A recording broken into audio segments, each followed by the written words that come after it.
नमस्कार, मैं हूँ रीमा जायसवाल। हसीन सपने पार्ट फर्स्ट। सुनो काज। आखिर में तुम्हारा पत्र आ ही गया ना। आधा। इन 6 महीनों में तुमने मुझे कभी एक पत्र भी ना लिखा, ना ही मेरा हाल जानने की कोशिश की। मैं कैसा हूँ, जिंदा हूँ कि मर गया हूँ, एक बार भी तुमने मेरे मन की पीड़ा को देखा ही नहीं। बस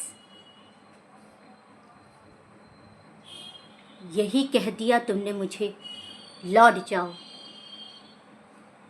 तभी फोन करना जब मैं शादी कर लूं। शादी जैसे गुड़ियों गुड्डों का खेल बना के रखा है तुमने तो। आखिर तुमको मेरी याद आ ही गई ना। आधा। साहब, हाँ, चाय लाओ। देखो, 15 मिनट मुझे डिस्टर्ब मत करना। कोई भी आए उसे बाहर बैठाना, ठीक है? जी साहब। प्रिय काज, आशा करती हूँ तुम बहुत अच्छे होगे। हाँ, इन 6 महीनों में मैंने तुम्हें कोई भी पत्र नहीं लिखा, ना ही तुम्हारा हाल जानने की कोशिश की।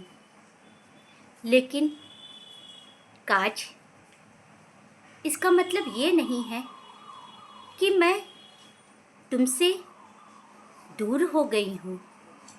मैं तो कभी तुमसे दूर रही ही नहीं। हमेशा तुम्हारे मन के एक कोने में ही बसी थी। वो बात अलग थी कि मैं तुम्हें अपनी बातों को न समझा सकी और तुम मुझे न समझ सके। तुम्हें हर पल यही लगता था कि मेरा तो यही काम है, रोज अपने दुखों को बताना। लेकिन ऐसा नहीं था काज। अगर मैं अपने दुखों को भी बयां ना करूंगी तो शायद उसी घुटन में रह जाऊंगी। तुम तो दिन भर ऑफिस में रहते हो और दिन भर कहीं ना कहीं कहानियों को लिखते रहते हो। हाँ, मुझे याद है, जब भी तुम मुझे टेलीफोन करते और पूछते क्या कर रही हो, तो मेरे यही उत्तर रहते, न्यूज़पेपर पढ़ रही हूँ, रोटी बना रही हूँ, सो रही हूँ। और तुम नाराजगी के साथ कहते, तुम्हारे पास तो बस यही 3 काम है। घर से बाहर निकलो, कुछ करो। क्या करती रहती हो सारा दिन घर पे? काज, अगर मैं घर पे हूँ तो इसका मतलब ये तो नहीं ना कि मैं बेकार हूँ। घर पे रहना भी एक खूबी होती है, एक सुंदरता होती है। बाहर निकल के मैं कहाँ जाऊँ, क्या देखूँ? सब कुछ तो देखा हुआ है। बस तुम्हें देखने की इच्छा थी, वो भी आधी अधूरी सी रह गई है। काज, तुम्हारे पैर में जो गोली लगी थी, अब उसके जख्म कैसे हैं? तुम्हें मेरे ऊपर तो गुस्सा बहुत आ रहा होगा। हाँ, तुम्हारा तो मन चाह रहा होगा कि अभी बताता हूँ इसे मैं। मैं जानती हूँ तुम्हें, तुम बिल्कुल नहीं बोलते हो, एक बूंद नहीं बोलते हो, चुपचाप बस सुनते रहते हो। और बोलती कौन है? तुम्हारी आंखें। सब कुछ समझ में आता है मुझे, लेकिन मैं भी दिखावा कर देती हूँ और सोचती हूँ ठीक है, तुम कुछ नहीं बोलोगे मैं भी कुछ नहीं बोलूंगी। काज, माना दोनों की पीड़ा एक जैसी है। मुझे नहीं पता तुम्हारी कौन सी पीड़ा है और तुम्हें नहीं पता कि मेरे मन में कौन सी पीड़ा है, लेकिन हाँ, पीड़ा एक जैसी ही है, क्योंकि ये पीड़ा में ही दर्द है और हम दोनों का दर्द एक ही है। बहुत मजबूरी में मुझे कहना पड़ गया, चले जाओ, लेकिन कहीं ना कहीं 2:30 बजे रात मेरी नींद टूट जाती है और मैं चुपचाप बिस्तर पे बैठ जाती हूँ, किसी भूतों की तरह। हाँ, 2:30 बजे रात तो भूत ही उठते हैं और कहीं ना कहीं मैं भी भूतों की तरह बिस्तर पे बैठ जाती हूँ और 10-5 मिनट बहुत ही व्याकुल मन में रहती हूँ। मन जैसे इतना व्याकुल रहता है कि मैं कभी कभी सब्जी में भी चंपा के फूल डाल आती हूँ। हाँ, और कभी कभी तो ये हाल रहता है कि सुध बुध खोए रहती हूँ। क्या करती काज? क्या करती? अच्छा, अब मैडम को याद आ रहा है, क्या करती? सारी दुनिया से बात करने का समय था, लेकिन मुझसे तो बात करने में भी कतराती थी। हाँ, जैसे लगता कि मैं बस कुर्सी पे बैठाकर ही मैडम को सवालों और जवाबों का इंतज़ार करूँगा। उसे तो ऐसा लगता है कि हर कोई उसका इंतज़ार करती। कभी कभी तो मैं कुछ बोल नहीं पाता हूँ, शब्द मिलते नहीं हैं बोलने के लिए। क्या बोलता हूँ खुद भी खो जाता हूँ। देखो तो क्या लिखा है इसने आधा ने। सुना है आजकल तुम गोलियों की बौछार करते हो मुंह से। हाँ, देखो इसको, जैसे लगता है मेरी जासूसी करती फिरती रहती है। इसे कैसे पता कि मैं गोलियों की बौछार कर रहा हूँ? सच में आधा, कभी कभी लगता था तुम पागल हो, लेकिन अब तो लगता है तुम पूरी पागल हो। तुम कभी कुछ बोलती नहीं हो, बस न जाने कौन सी धुन में तुम चली जा रही हो। श्रद्धांजलि दे दूं? ये क्या लिखा है आधा तुमने? हाँ, मैं चाहती हूँ तुम मुझे श्रद्धांजलि दो। पागल तो नहीं हो गई हो आधा? श्रद्धांजलि तो उन्हें दिया जाता है जो लोग मर जाते हैं। तुम तो अभी जीवित हो और मेरे दिल के किसी कोने में कहीं ना कहीं बसी हो, मरी नहीं हो आधा तुम।